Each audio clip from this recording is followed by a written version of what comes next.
नमस्कार, स्वागत है आपका बिहार समाचार में। बिहार के किसानों को मुख्यमंत्री नीतीश कुमार जी ने त्योहारों का सौगात दे दिया है। देखिए, किसान इतने दिन से परेशान थे, प्रकृति की मार से किसान परेशान हो गए थे। बिहार में इस बार समय पर बारिश नहीं हुई, जिससे किसान खेती नहीं कर पाए, किसान फसल नहीं उपजा पाए और किसानों की हिम्मत टूट गई। और मुख्यमंत्री नीतीश कुमार जी के अनुसार बिहार के 11 जिले ऐसे हैं जहां एकदम से कम बारिश हुई है और इन 11 जिलों के 7,841 गांवों को सूखाग्रस्त घोषित कर दिया गया है। यहाँ के किसानों पर सरकार विशेष ध्यान दे रही है। सबसे पहले तो प्रभावित परिवारों को 3500 रुपया करके विशेष सहायता दिया जा रहा है। देखिए, किसानों की यदि ठीक से धान की उपज होती या जो भी फसल वे करते हैं वो होते तो लाखों रुपए कमाते या हजारों रुपए तो जरूर ही कमाते, लेकिन यहाँ से 3500 रुपए दिए जा रहे हैं। बात सिर्फ 3500 रुपए की नहीं है, बल्कि किसानों के लिए और भी कई बड़ी योजनाएं सरकार ने लेके आए हैं। साथ ही कई अन्य घोषणाएं भी किसानों के लिए सरकार के द्वारा कर दिया गया है। कैबिनेट में बड़ा फैसला ले लिया गया। तो आखिर सरकार की क्या योजनाएं हैं, किसानों के लिए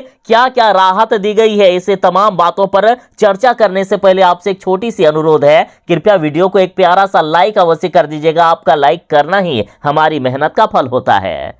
तो देखिए, बिहार कैबिनेट की बैठक में टोटल 21 प्रस्तावों पर मुहर लगी है। 11 जिलों के 7,841 गांवों को सूखाग्रस्त घोषित कर दिया गया और इन गांवों में रहने वाले हर परिवार को जो खेती करते हैं उन्हें 3500 रुपया करके दिया जाएगा। माना इस 3500 रुपये से कुछ होने वाला नहीं है, क्योंकि जो नुकसान हुआ है वो काफी बड़ा है, लेकिन इसके साथ ही कई अन्य जो घोषणाएं की गई है उससे किसानों को बड़ी राहत मिलेगी। तो देखिए, सबसे पहले यह बता देता हूं कि आखिर कौन कौन से 11 जिलों को सूखाग्रस्त घोषित किया गया है। तो इन जिलों में से जहानाबाद, गया, औरंगाबाद, शेखपुरा, नवादा, मुंगेर, लखीसराय, भागलपुर, बांका, जमुई और नालंदा जिला है। सरकार के अनुसार इन जिलों में 30% से कम बारिश हुई है और फसल की रोपनी 70% से कम हुई है। और जो 70% के लगभग जो रोपनी हुई तो वो आखिर कैसे किया गया? तो देखिए, कई किसानों ने डीजल का उपयोग करके अपने खेत की सिंचाई किए हैं। देखिए, किसान परिवार यदि खेती नहीं करेंगे तो और क्या करेंगे, और किसान खेती नहीं करेंगे तो पूरा देश भूखा रह जाएगा,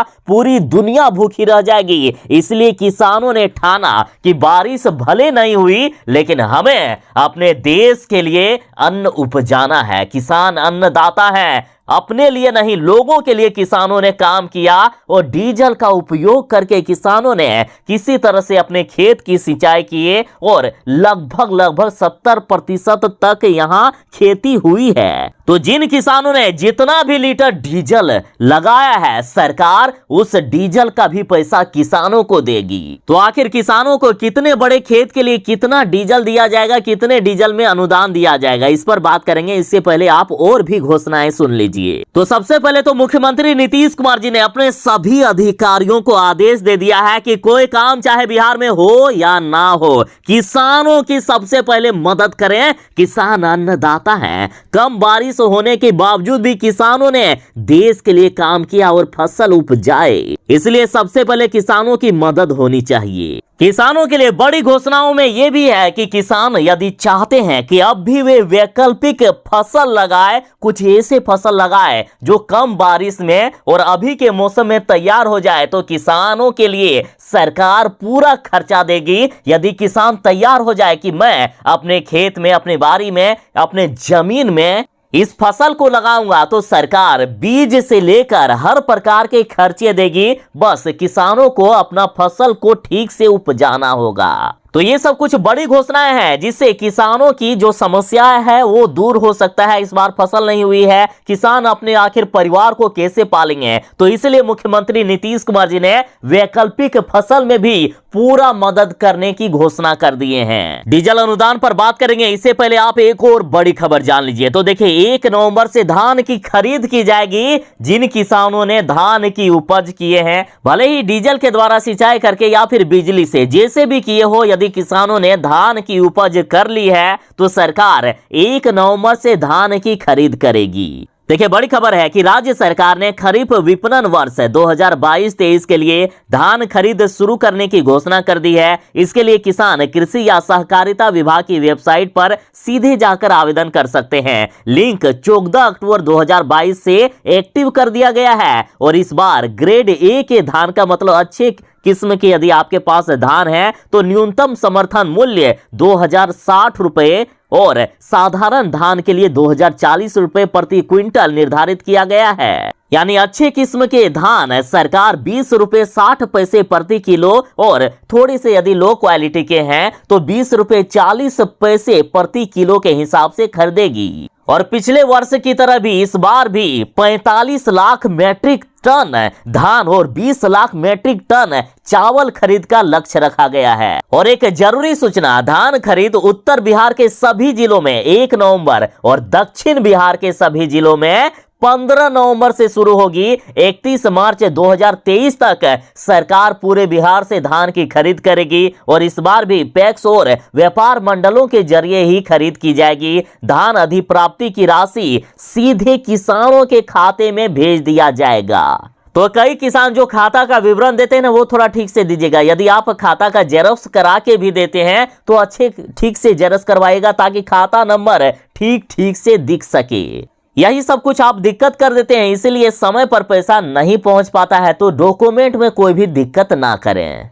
अब रही बात है डीजल अनुदान की, तो देखिए, जिन किसानों ने आवेदन कर दिया है उनको सरकार की तरफ से पैसे मिलने वाले हैं और जो लोग अभी तक आवेदन नहीं किए हैं, लास्ट डेट 31 अक्टूबर 2022 तक है। जितनी जल्दी हो सके आवेदन कर दीजिएगा। तो आखिर कितना डीजल अनुदान मिलेगा? तो देखिए, यदि आपका 1 एकड़ का खेत है तो सरकार 1 एकड़ के हिसाब से 10 लीटर डीजल देगी। बाकी आपका जितना भी खेत है आप अपने खेत के हिसाब से डीजल कैलकुलेट कर लीजिए। तो 1 एकड़ में 10 लीटर डीजल एक सिंचाई के लिए, और धान के खेत में 3 बार तक सिंचाई करना होता है। यानी 1 एकड़ के खेत में सरकार आपको 30 लीटर तक डीजल दे सकती है और 1 लीटर डीजल में 75 रुपए तक सरकार दे रही है। तो 30 से यदि आप 75 को गुना करोगे तो 2250 रुपए, यानी 1 एकड़ के खेत में सरकार आपको 2250 रुपए तक दे रही है। बाकी आपके जितने खेत हैं इस तरह से कैलकुलेट कर लीजिए। डीजल अनुदान संबंधित कोई भी जानकारी के लिए ऑफिशियल वेबसाइट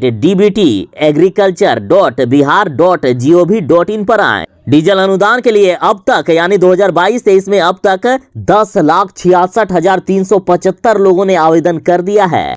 तो ये सब कुछ बड़ी घोषणाएं की गई है जिससे किसानों को बड़ी राहत मिलने वाली है। तो ये थे फिलहाल तक की बड़ी खबर। और सरकार की क्या क्या योजनाएं हैं कैबिनेट में और 21 एजेंडों में आखिर क्या क्या बड़े ऐलान किए गए हैं, क्या क्या बड़े एजेंडों पर मुहर लगी है, साथ ही सरकार की आगामी क्या प्लान है, इसे तमाम जानकारी के साथ जुड़े रहने के लिए हमारे साथ बने रहें। जो चैनल में नए हैं कृपया चैनल को सब्सक्राइब करके आपकी भी सेवा करने का एक अवसर अवश्य ही प्रदान कीजिएगा। तो चलिए मिलते हैं बस थोड़ी ही देर में नई खबरों के साथ, नई अपडेट के साथ। तब तक के लिए दीजिए इजाजत। बाय। जय हिंद। भारत माता की जय।